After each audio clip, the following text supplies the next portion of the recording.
Limits निकालने का एक और मेथड देखते हैं।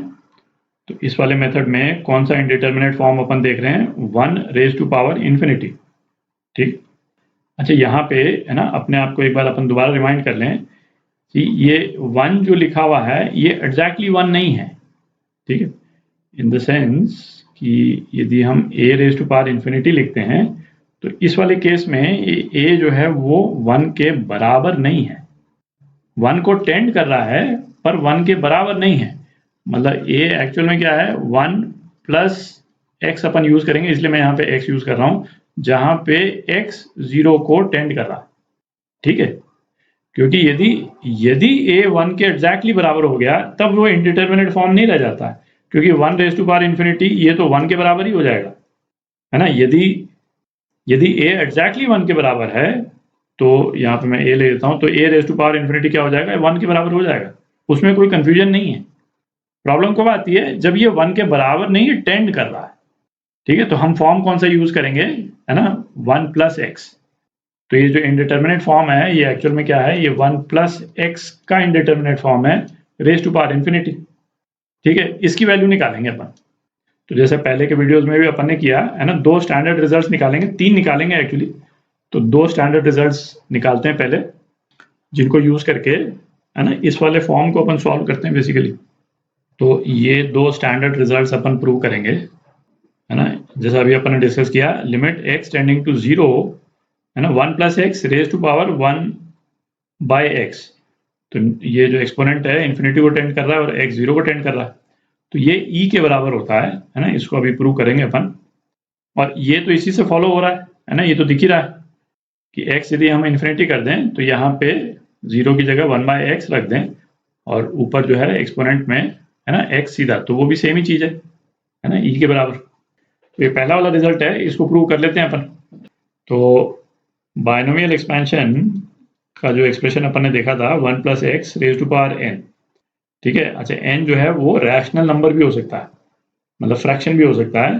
तो है ना, इसका एक्सप्रेशन जो है वो क्या आता था, 1 प्लस एन एक्स प्लस, मतलब बेसिकली एन सी 1 नहीं है, फिर उसके बाद में एन सी 2, तो एन सी 2 क्या हो गया, n minus 1 by 2 factorial into x square plus n minus 1 n minus 2 upon 3 factorial into x cube and so on.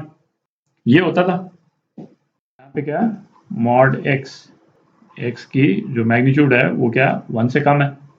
तो इस एक्सप्रेशन को यूज करके ये 1 plus x raise to power 1 by x जो है ना, ये वाला एक्सप्रेशन क्या हो जाएगा, 1 plus x raise to power 1 by x. तो इस वाले केस में n जो है, n क्या है, n 1 बाय एक्स हो जाएगा, है ना। x तो x ही है और n जो है वो 1 बाय एक्स है। तो ये एक्सप्रेशन क्या हो जाएगा, 1 प्लस n जो है 1 बाय एक्स है, into x plus n minus 1 1 by x into 1 by x minus 1 upon 2 factorial into x square plus, एक और लिख लेते हैं, 1 by x minus 1 by x minus 2 into x cube upon 3 factorial and so on, ये आ जाएगा। तो ये एक्सप्रेशन जो है वो क्या आ रहा है, 1 प्लस एक्स अपॉन एक्स, ये भी 1 हो गया। ठीक है, ये इसकी अब हम लिमिट ले रहे हैं, लिमिट लगा दी अपन ने, x टेंडिंग टू 0, और यहाँ पे भी जगह नहीं है ना, x जो है 0 को टेंड कर रहा है, तो x अपॉन एक्स 1 लिख सकते हैं अपन। अच्छा, इस वाले एक्सप्रेशन में देखें आप, इस वाले एक्सप्रेशन में जो एक्स स्क्वायर वाली जो टर्म है उससे रिलेटेड जो टर्म है वो क्या आ जाएगी, 1 by x square divided by factorial 2। ठीक है, तो ये जो एक्स स्क्वायर है वो इन दोनों एक्स स्क्वायर से कैंसिल आउट हो जाएगा और अपने पास में क्या बच जाएगा, 1 बाय 2 फैक्टोरियल। ठीक है, जो बाकी की जो टर्म है उसमें x या एक्स स्क्वायर की टर्म आ जाएगी। आप देख रहे हैं, इसको मैं यदि एक्सपैंड कर दूं तो ये क्या आ जाएगा, है ना, 1 by x square into x square, तो ये 1 आ गया, है ना, minus 1 by x into x square, तो माइनस एक्स, ये आ गया अपॉन 2 फैक्टोरियल। ठीक है, अच्छा, अब ये तो 0 है, ये x तो 0 है, तो ये वाली टर्म तो जो है 0 हो जाएगी। ठीक है, और हमारे पास क्या बच गया, 1 बाय 2 फैक्टोरियल बच गया बस केवल। अच्छा, इसी तरह से आप तीसरी वाली टर्म देखें तो ये नीचे 1/x³ है और ये multiplied by x³ upon 3 factorial, तो ये 1/3 फैक्टोरियल हो गया और बाकी सारी टर्म्स जो हैं उसमें x की टर्म आ जाएगी, है ना, जिसके कारण वो टर्म 0 हो जाएगी। तो इसी तरह से ये एक्सपेंशन जा रहा है, ठीक है। ये एक्सप्रेशन किसके बराबर है? ये एक्सप्रेशन e के बराबर है ना, e⁻1, जो अपन ने टेलर सीरीज एक्सपेंशन देखा था e⁻x का, है ना, उसमें x की जगह अपन 1 यदि डाल दें तो क्या आ जाता है, यही एक्सप्रेशन आ जाता है, ठीक है। और यही हमको प्रूव करना था कि भाई ये लिमिट जो है वो e आनी चाहिए, ये लिमिट, ठीक है, हेंस प्रूव। तो ये पहला वाला रिजल्ट जो है ये अपन ने प्रूव कर लिया। सेकंड रिजल्ट ये पहले वाले रिजल्ट से ही फॉलो हो जाता है, ठीक है। अच्छा, अब एक और इम्पोर्टेंट रिजल्ट है ना, उसको अपन प्रूव कर लेते हैं।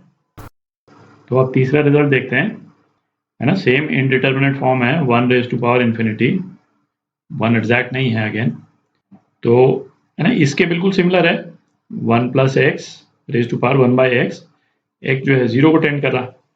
अब ये हमको ये वाली जो दो टर्म्स है, यहाँ पे दो जगह पे जो x आ रहा है, यहाँ पे x नहीं हो करके यदि फंक्शंस हैं और वो फंक्शन जो हैं वो 0 को टेंड कर रहे हैं, तो हमको रिजल्ट में क्या दिया है, limit x tending to a fx और limit x tending to a, है ना, सेम पॉइंट पे fx और gx दोनों जो है वो दोनों फंक्शंस की limit x tending to a पे क्या है, 0 है, ठीक है।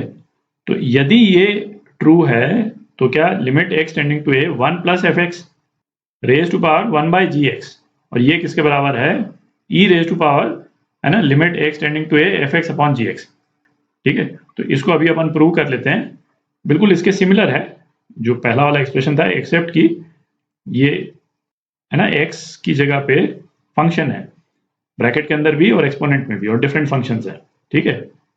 तो एग्जैक्टली e नहीं आता है, ये एक्सप्रेशन आता है ना, e⁻, ये, है ना, limit fx/gx x tending to a, ठीक है। तो इसको प्रूव करते हैं, तो limit x tending to a 1 + fx raise to power 1 upon gx, इसको अपन k मान लेते हैं, ठीक है।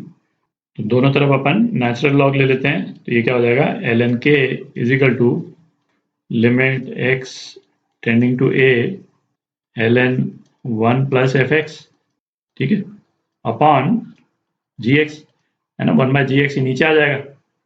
तो अब देखें, जो लॉगरिथमिक लिमिट्स का अपन ने एक रिजल्ट जो निकाला था, क्या रिजल्ट निकाला था, ln 1 + x upon x limit x tending to 0, ये क्या, ये 1 के बराबर होता था, ठीक है। तो इस तरह का एक्सप्रेशन जो है वो यहाँ पे हम ला सकते हैं, ln 1 + fx, इसको हम fx से डिवाइड कर देते हैं, ठीक है, और fx से ही इसको मल्टीप्लाई भी कर देते हैं, ठीक है। अच्छा, x tending to a fx जो है वो 0 को टेंड कर रहा है, ये तो अपन इनिशियल रिजल्ट ही अपन ने लिया है ना, इनिशियल कंडीशन।